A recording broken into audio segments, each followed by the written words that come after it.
জানো বন্ধুরা, কাল আমি আবার গেছিলাম হনুমান মন্দির। মানে শুধু যাইনি, ও সামনে যে স্কুলটা আছে ওখানে আমার ছেলে ইলেকট্রিক নিয়ে কাজ করে, শেখে।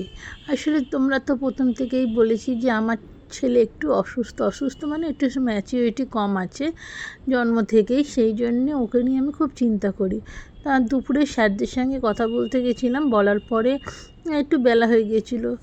আর তার সামনে হনুমান মন্দির, তাই জন্য একটু গেছিলাম মন্দিরে। মন্দিরটা ফাঁকাই ছিল। আমার খুব ফাঁকা জায়গা খুব ভাল লাগে, বেশ নিজেকে আলাদাভাবে আমি পারি থাকতে। আর চারদিকে গাছপালা, মন্দিরটা এত সুন্দর লাগছিলো যেন সবাই আমাকে জিজ্ঞেস করে আমি খুব বড়লোক। আমি না, আমরা মধ্যবিত্ত, খুব কষ্ট করে আমাদের মা মানুষ করেছে। তাই ছোটো থেকে ভয় পেতাম যে যদি খারাপ ছেলের সঙ্গে বিয়ে হয়, এই জন্যে আমার মা দেখে শুনেই বিয়ে দিয়েছিল। ভগবানের কৃপায়, তোমাদের আশীর্বাদে আমার বর খুব ভালো মানুষ, কিন্তু সব কিছু তো একসঙ্গে পাওয়া যায় না। সেই জন্যেই তো আমার ছেলেটা কীরকম ভালো।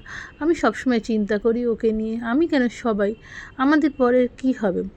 তাই আমি ওর পেছন ছেড়ে দিলেই ওকে ছেড়ে দেওয়া হয়ে যাবে, ধরে রাখি জানেন। আর এখানে গিয়ে একটু মহাদেব দেখলাম, একটু মন্দিরটা ফাঁকা, সব দিকে গাছে গাছ, তো সত্যি ভালো লাগছিলো, পুরো ফাঁকা ছিল। খিদেও পেয়ে গেছিলো, সকাল থেকে সেরকম ওর টেনশানের জন্য খাওয়া হয় না। এদিকে মা ফোন করছে বারে বারে। খানিকটা দূরে আমার দিদির বাড়ি, ওই দিদির বাড়িতে গিয়ে দুপুরবেলা একটু খাওয়া দাওয়া করে আবার বাড়ি চলে যাব। তাই মনে করলাম একটু ছবি টবি তুলি, পুজো দিইনি আমি। সকালবেলা যেহেতু একটু মুড়ি টুড়ি খেয়ে গেছিলাম, সেই জন্য পেটটা ভর্তি ছিল। যাই বলছিলাম, মানুষের জীবনে কত ওপর থেকে বোঝা যায় না। আমাকে অনেকে অনেক কথাই বলে যে খুব অহংকার, খুব পয়সা আছে, তাই জন্য তোমরা। না গো, আমি তোমার মতোই সাধারণ। হ্যাঁ, কিন্তু আমরা ছোটো থেকে বাস্তবটা দেখেছি, আমার মা কী করে যে কষ্ট করেছে সেটা বুঝেছি। সেই জন্যে আমরাও মানে সাধারণ থাকার চেষ্টা করি। আর মোবাইলে এই যে ভিডিও করি, আমার শুধু মনটা ভালো রাখার জন্য, কেন আমার ছেলেটাকে নিয়ে প্রচণ্ড টেনশান হয় আর ভীষণ বড় সমস্যা ওর। যাই বড়ও হয়ে গেছে অনেকটা। মা না, দেখো, ছেলে চিন্তা করুক না করুক, কিন্তু মা সব সময় চিন্তা করে সন্তানের কথা। যেমন আমার মারাও করতো।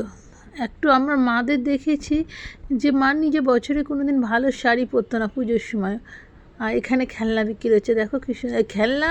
তো ঠাকুরের পুজোর জিনিস, গণেশ ঠাকুর এখানে থাকে। পুরো টোটাল মন্দিরটাই আমি ঘুরেছি, ঘুরে টুরে। তারপরে কি খিদে পেয়েছিল, একটু চানাচুর কিনলাম আর দিদির মেয়েটার জন্যে আর আমার ছেলেটার জন্য একটু কিছু দোকান থেকে খাবার কিনে। এবার আস্তে আস্তে মন্দিরটা ঘোরা হয়ে গেছে। আসলে আজকে শনি মঙ্গলবার ভোগ দেয়, কিন্তু আমি তো আজকে শুক্রবার আর আদার্স দিন গেছিলাম, তাই এবার বাড়ির দিকে যাচ্ছি। ভালো লাগলো আমার মন্দিরটা ঘুরিয়ে দেখানোটা।